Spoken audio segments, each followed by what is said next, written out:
want to have a system for playing even things, well, you really can't take that and go on a gig with Herbie Hancock. Hello, drummers around the world. Welcome back to Illegal Drumming, where we help you find your own voice on the drums so you don't just become an amazing drummer, you become a uniquely amazing drummer. If you've taken any drum lessons at all, you've undoubtedly been taught that playing with even, uniform stick heights, typically low, middle, and high, is where good drumming starts. In this video, we're going to bust that myth wide open and teach you a different way of approaching stick control that will enable you to become a much more creative and musical drummer. Let us know what you think in the comments below and enjoy the video.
Several different things that I was noticing that you were doing hand-wise, grip-wise, just movement-wise.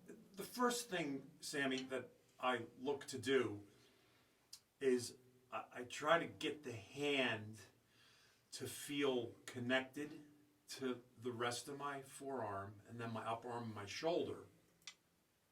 So once the stick is there, I can get it to move with my whole body. So I'm not really governing my movement, so I'm not being stiff with my forearm, meaning movement, and shutting it off.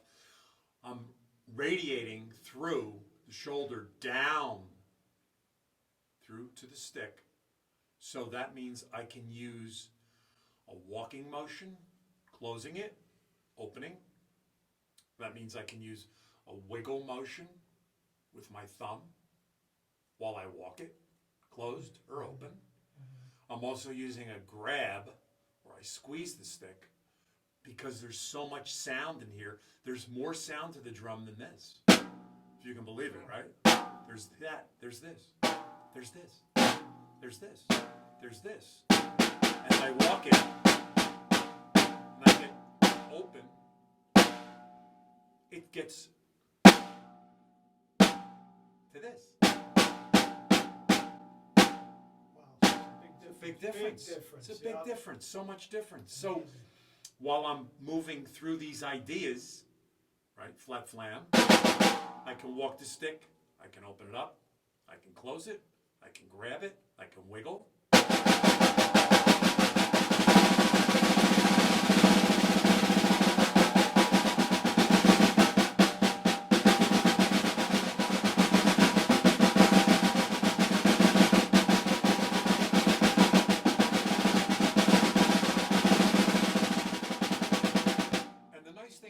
With all those ideas going on, all those mechanisms working, it's so much easier to blend. So I can remember when, say I'm doing stick control and I'm playing just page 1, for instance, and I'm going through the exercises in that book, the difficulty that I had going from a left, right would be incredible. I think I was using a technique that was built for me to fail. I never got a good sound.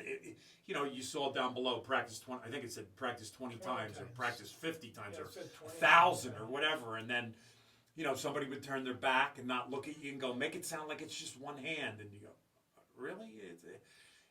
It's not built for that. You're not. If you want it to sound like one hand, shouldn't it be? You know, right? It's really not built for that kind of thing. I want all those different sounds on the drum.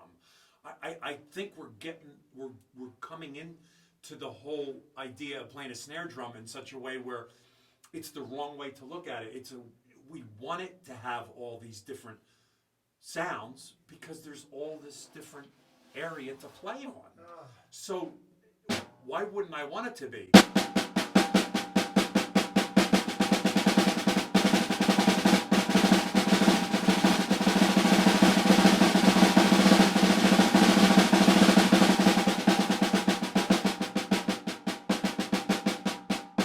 So it has a blend. There's all those colors coming out. I don't want it to be da da da da da da. Right. So There are people that do though. So this is a very high bar musically that you're setting. I think a big part of what you're doing here is you're saying to drummers, you have a burden and a freedom to make every hit count uniquely, right? So that like the piano has 88 keys, but the drums are treated like there's one key. And you're saying, no, there's 88 keys here. It depends how you hit the drum, what note you get, if you will, even though it's not literally a note, it's a sound, it's an expression. And that's valuable. That's an amazing thing that the drums give you if you open up to it instead of treating it in a machine kind of way. Yeah, if I miss the mark, is it about playing everything so even? Or is it about playing things that have peaks and valleys? Isn't that what I spent probably half my life trying to play everything perfectly even, and I think I misjudged what was going on. I wanted to have vitality. Vitality is the opening and the closing, and that's the sound that I wanted. I don't want this. I want this.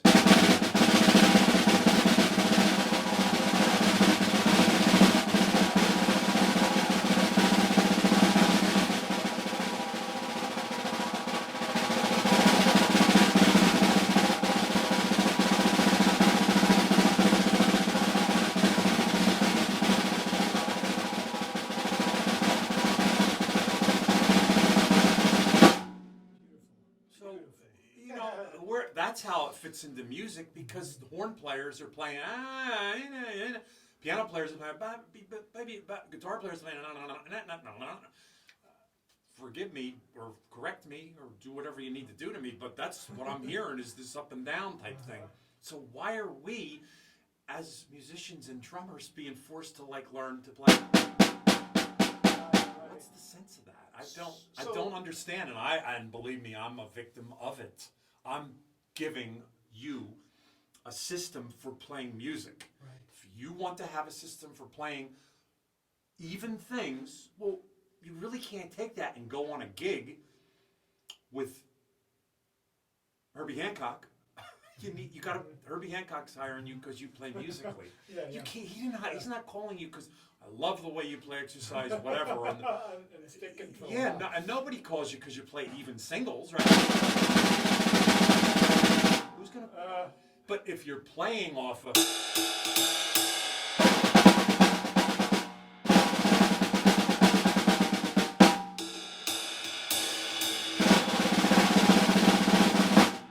Got vitality to it. The band can hear where it's going. They're not going to be lost with the ideas that you're playing. Now, this can happen too, where you're in a band where it's this.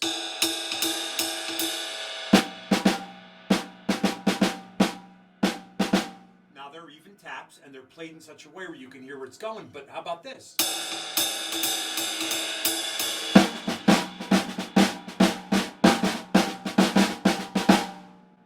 Takes on a whole another breathing, a way of reaching out, of going, opening out. to the audience.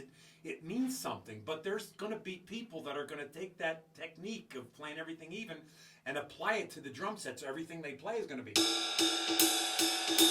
But where's the vitality in that? So let me ask you this, because I know that a lot of people watching are going to be confused about this and want to know this answer, which is, okay, fantastic, I love what you're talking about.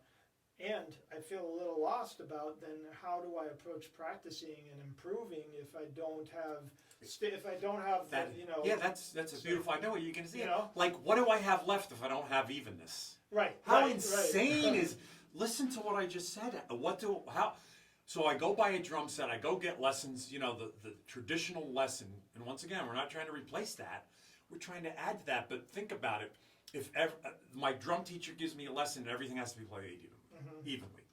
Is it evenly, or is it really about the spacing, right?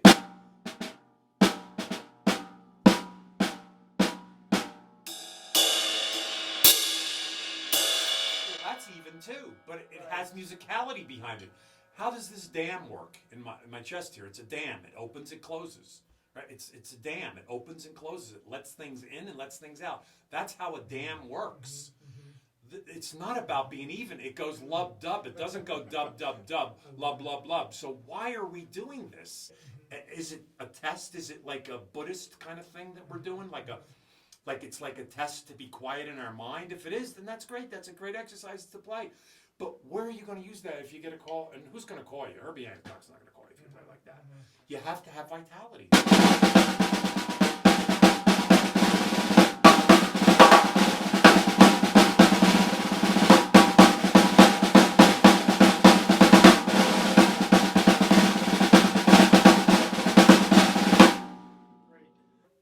Like you're teaching the books as much as they're teaching you. You're saying, okay, hey, stick control, you're teaching me, but what I'm going to teach you is this is how I want to play you, right? Because this is what I am feeling and conceptualizing as music. And the purpose of all of this is to be able, like you said, Herbie's not going to call you if you play like a machine, right? It's about playing music on the drums.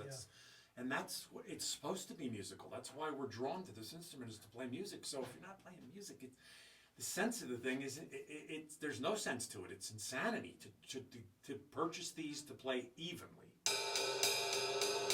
Everything even. It's insane. There has to be vitality up and down.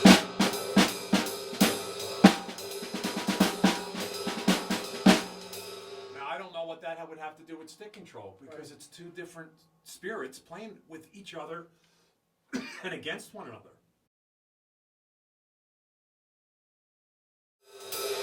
I'll never forget one time I was studying with Chapin. Chapin came in and goes, "John, I was at the blah blah blah last night. I saw blah blah blah, and here's how he played the ride cymbal." And I go, "Jim, that's how he played. They play it now." You know, he wanted to hear.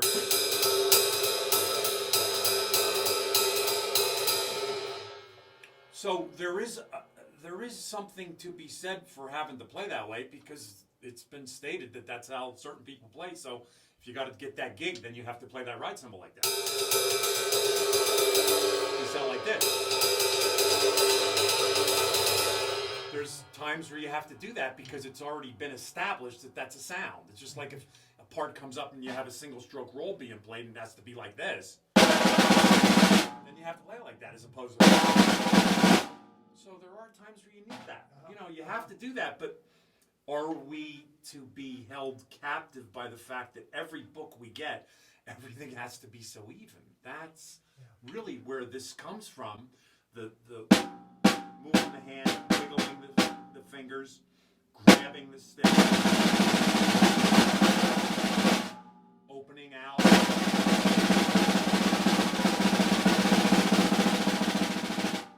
Do we have to play an accent with an elbow? Do we have to play an accent with a full stroke like this? Or can we just grab the stick and smack it down a little harder? You know, does it have to be drawn over like this, or can it just come up a little higher? With a grab. You know, those are things you got to ask yourself after you build into these ideas.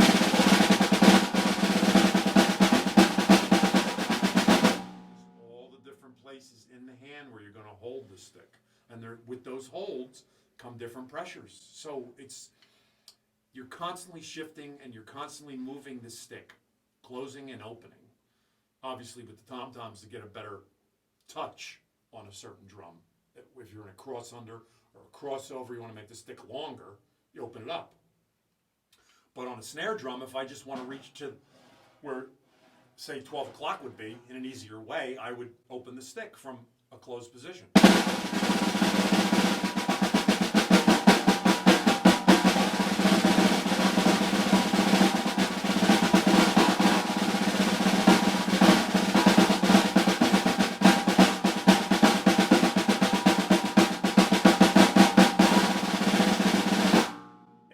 Things a lot easier, and once again, by opening and closing the different muscle groups, you give them a chance to rest, so you're able to be in those positions or in those rooms for longer periods of time without upsetting where you are neurologically in your brain with the music, so you can relax through all those parts. So you're not left to just playing